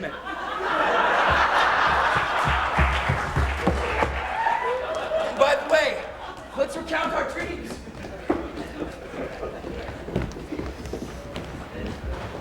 Have you sent to Bottom's house? Has he come home yet? He cannot be heard of. I doubt he is transported. If he comes not, then the play is marred. It goes not forward, doth it? It is not possible. You have not a man in all Athens that can discharge Pyramus but he. Master, the Duke has left the temple, and there is 3 or 4 lords and ladies more married. If our sport had gone forward, we had all been made men.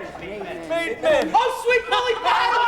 How this righteous day! Where are these hearts? At the hour! Masters, I am to discourse wonders to you. But ask me not, for if I tell thee I am no true Athenian, I'll tell thee all as it fell out. Let us hear, sweet Bottom!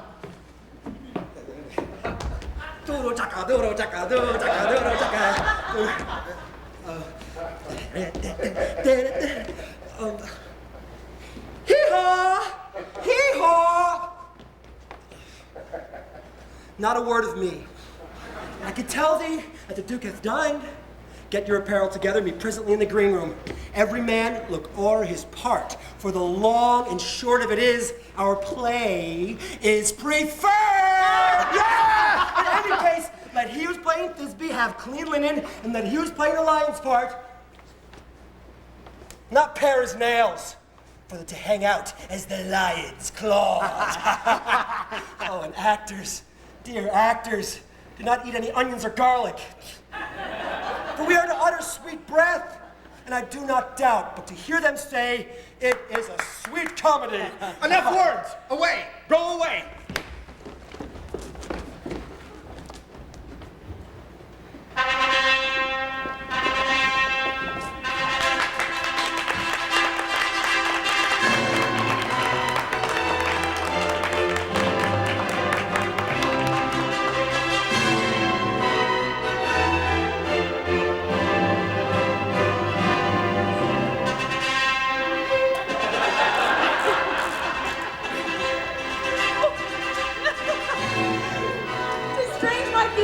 These lovers speak of.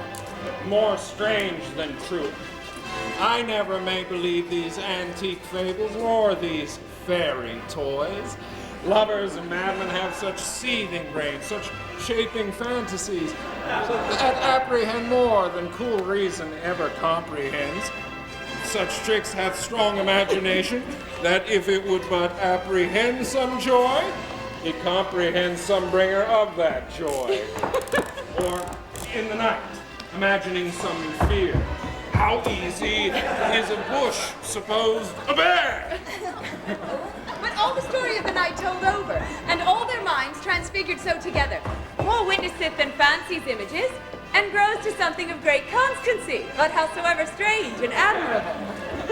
Here come the lovers, full of joy and mirth.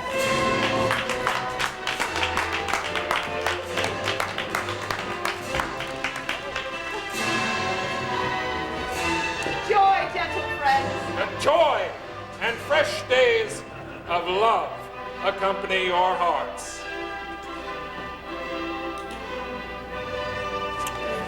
Come now, what masks, what dances shall we have to wear away this long age of 3 hours between our after supper and bedtime? Where is our usual manager of mirth? What revels are in hand? Is there no play to ease the anguish of a torturing hour? Can all fill us straight? Here, mighty Theseus, say, what abridgment have you for this evening? What mask, what music? How shall we beguile the lazy time, if not with some delight? There is a brief how many sports are ripe. Make choice of which your highness will see first. The battle with the centaurs, to be sung by an Athenian eunuch to the harp. Will none of that? That have I told my love and glory of my kinsman Hercules. The riot of the tipsy Bacchanals, tearing the Thracian singer in their rage. That is an old device, and it was played when I from Thebes came last a conqueror.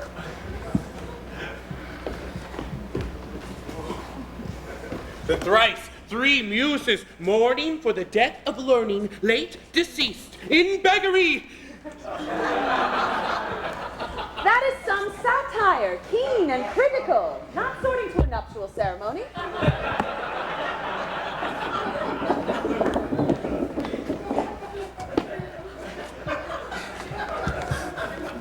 A tedious, brief scene of young Pyramus and his love Thisbe. Very tragical mirth.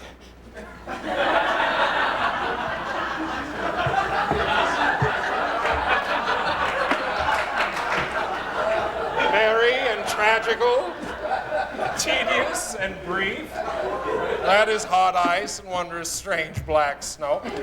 How shall we find the concord of this discord?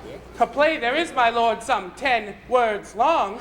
which is as brief as I have known a play, but by 10 words, my lord, it is too long, which makes it tedious.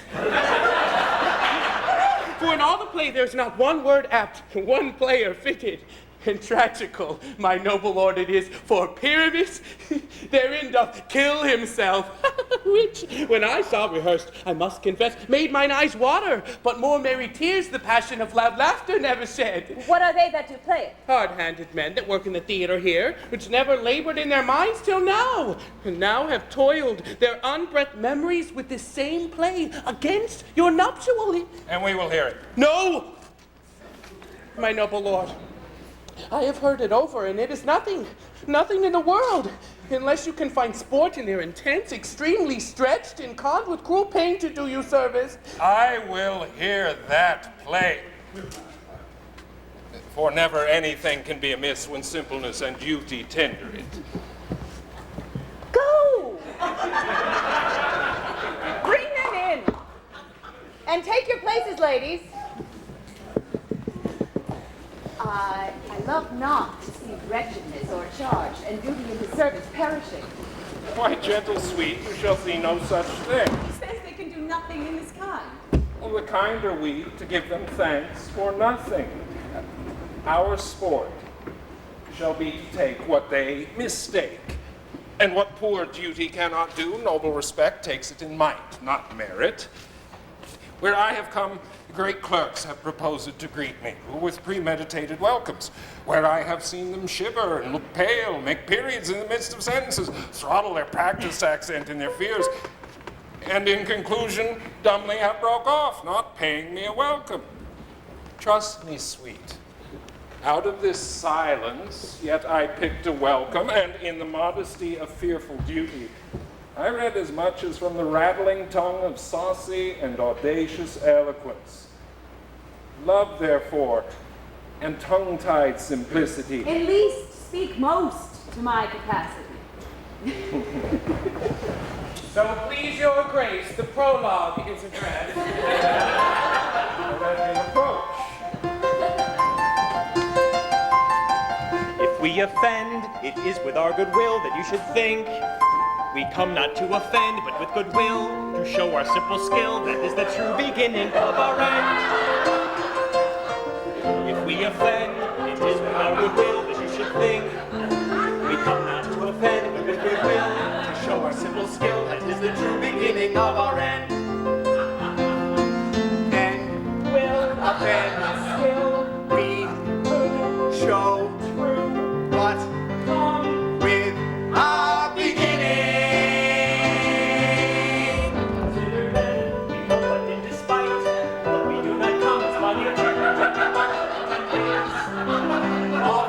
Like we are not here.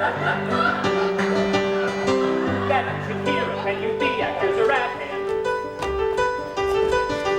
And by their show, you shall know all that you are like to know. You shall know all that you are like to know. All that you are like to know.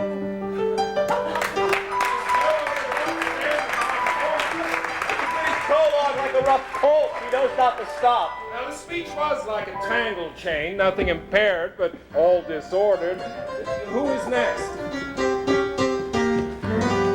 In this same interlude it doth befall that I once snout by name present a wall.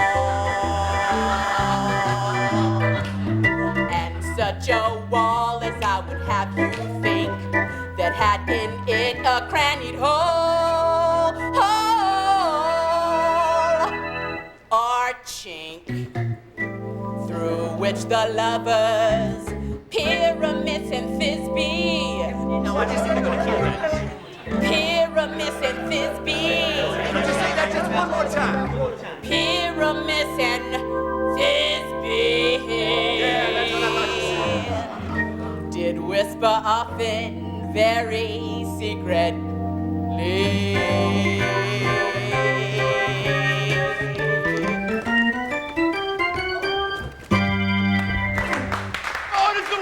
elocution that ever I heard discourse, my lord! Wall black, oh night. Wall black, oh night. Wall black, oh night. Wall black, oh night. Wall black, oh night. Wall black, oh night. Wall black, oh night. Wall black, oh night. Oh, brindled night, oh night with you so black. Oh night, whichever art when day is not. Oh night, alack, alack, alack. I fear my Thisbe's promise is forgot.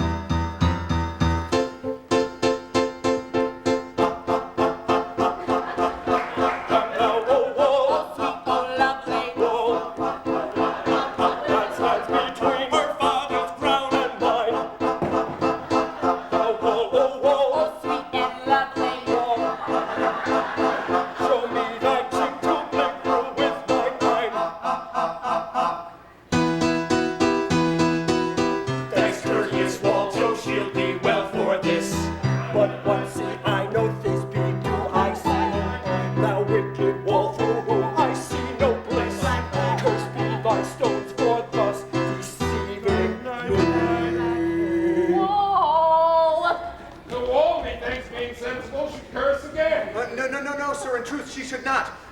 Thisbe is to enter. He is to spy her through the wall. You shall see. It shall all fall pat, as I told you. Yonder she comes.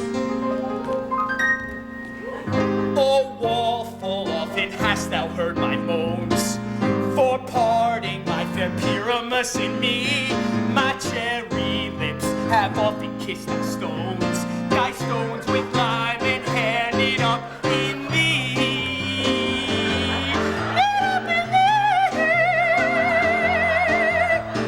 I hear a voice, now will I to the chink?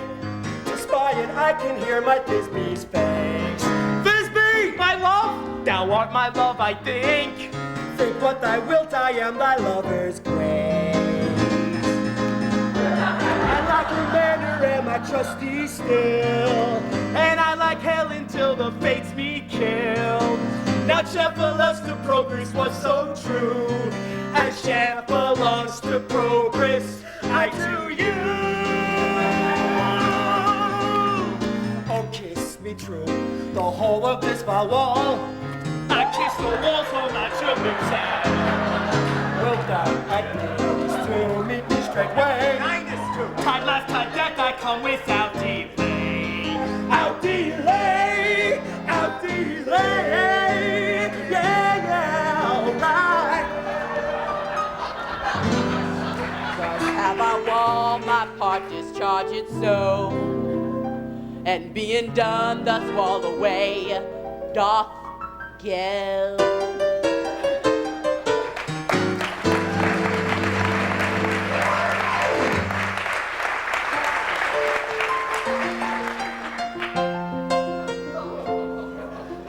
Ladies, you whose gentle hearts do fear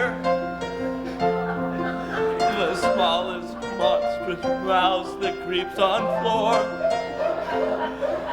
may now perchance both quake and tremble here,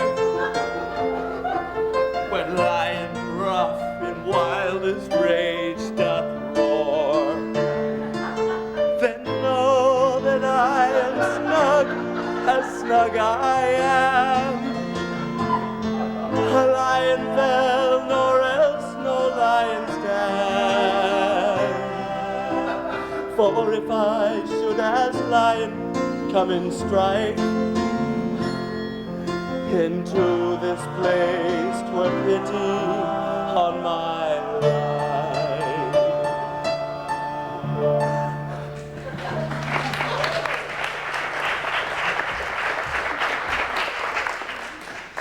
A very gentle beast, and of a good conscience. Oh, the very best in a beast that e'er I saw!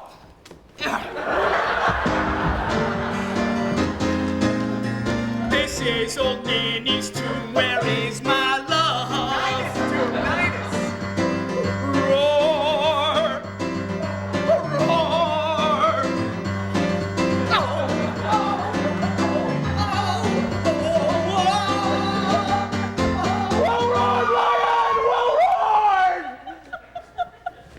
This is the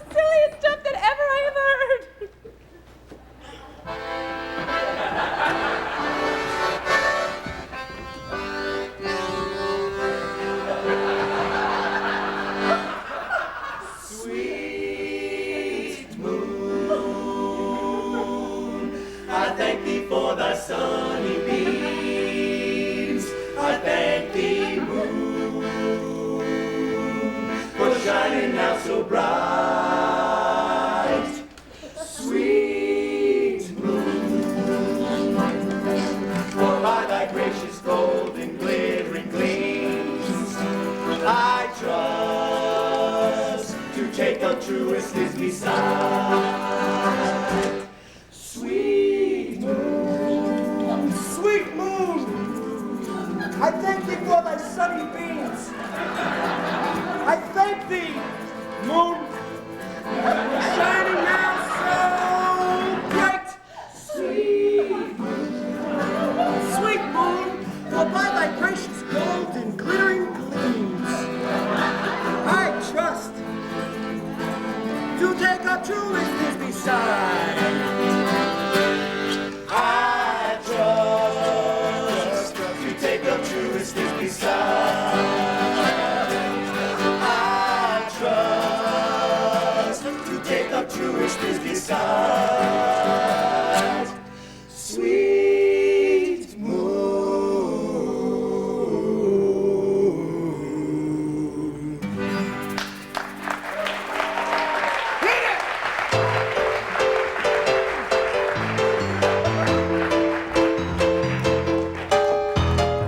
What stainless light, what dark oh night, what dreadful woe is here? As do you see, oh can it be, oh dainty duck, oh dear? The mantle good, but stained with blood, approaching furies fell. Come quick, come, crush thread and crumb, well crushed, conclude and quell, well crushed, conclude, well crushed, conclude and quell,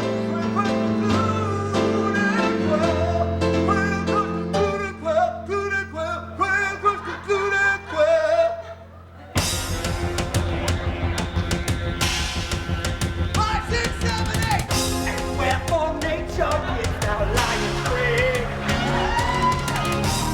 Lying now, dear, my dear. Don't know which was the saddest day. That looks that like that love, that look which year, that was love, look which year, that look like love. Oh, wherefore nature didst thou lions pray?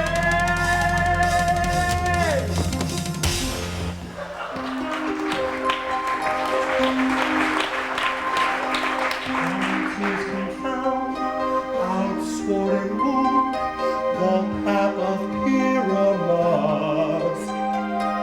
I that left path, where heart and heart must die I thus.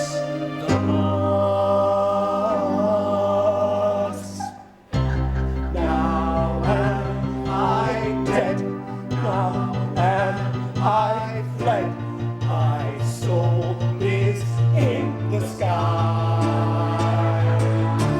Tongue, lose thy light, moon, take thy flight. Now die, die, die, die, die. Now am I dead, now am I fled, my soul is in the sky. Tongue, lose thy light, moon, take thy flight. Now die, die, die, die, die, die, die, die, die. Now am I dead, now am I fled, my soul is in the sky. Tongue, lose thy light, moon, take thy flight. Now die, die, die, die, die, die, die, die, die.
This cherry nose, these yellow cowslip cheeks. Argon, argon, lovers make moan. His eyes were green as leeks. Oh, sisters three, come to me, with hands as pale as milk. Lay them in gore, since you have shore with sears his thread of silk. Tongue not a word, come trusty sword, come blade my breast in blue. And farewell friends, thus this the ends, adieu, adieu, adieu. Tongue not a word, come trusty sword, come blade my breast in blue. And farewell friends, thus this the ends, adieu, adieu, adieu.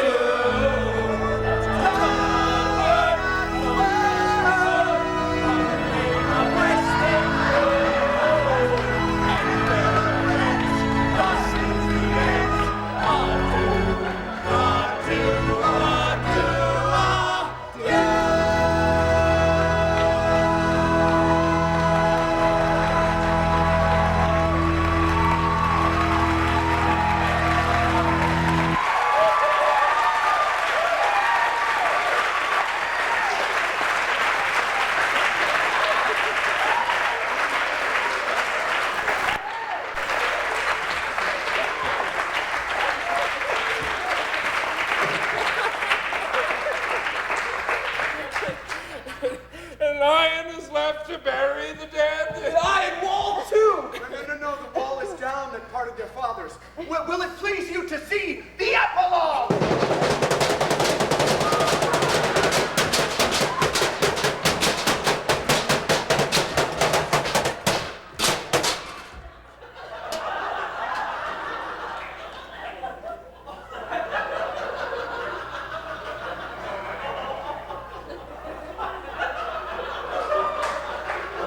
No epilogue, I pray you.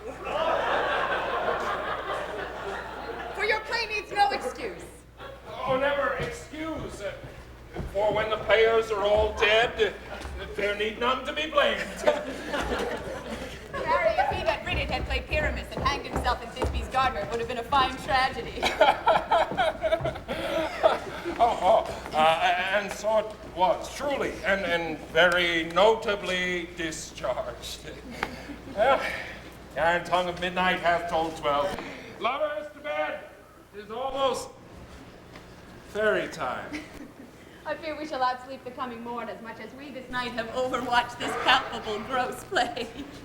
Sweet friends to bed. A fortnight hold we this solemnity, nightly revels and new jollity. Oh!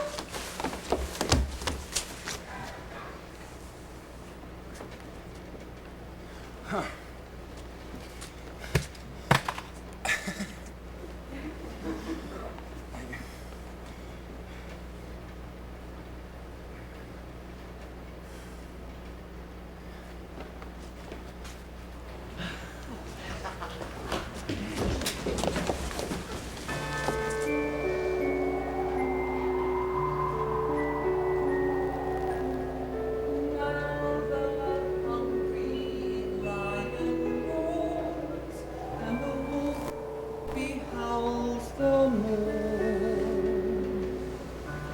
Whilst the heavy ploughman snores, all with weary task fordone.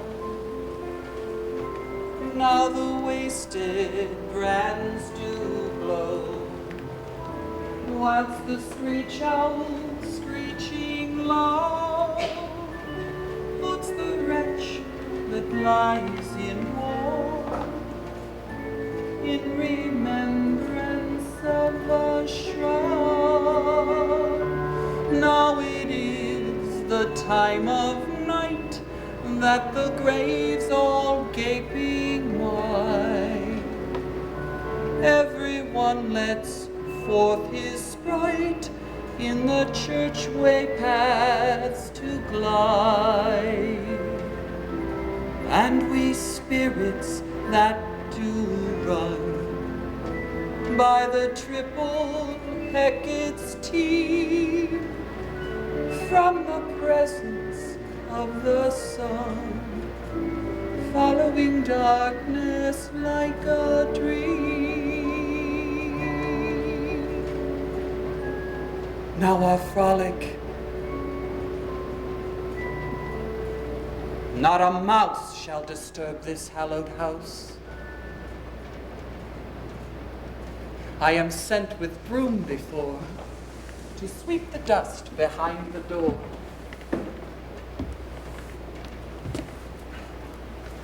Throughout this house, give glimmering light, and every elf and fairy sprite hop as light as bird from tree. Sing and dance it, tripping them. First rehearse your song by rote, to each word a warbling note, hand in hand with fairy grace. Will we sing and bless this place?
Now, until the break of day, through this house each fairy stray, and to the best bride bed will we, which by us shall blessed be.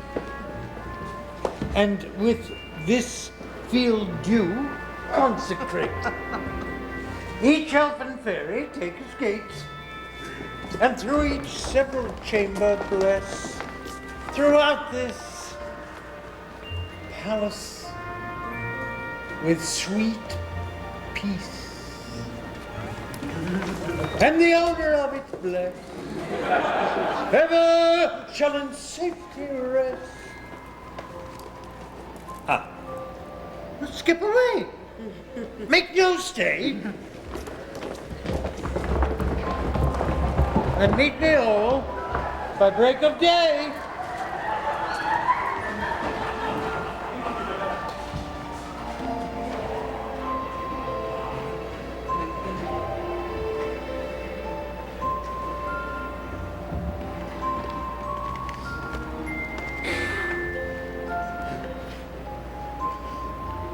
If we shadows have offended,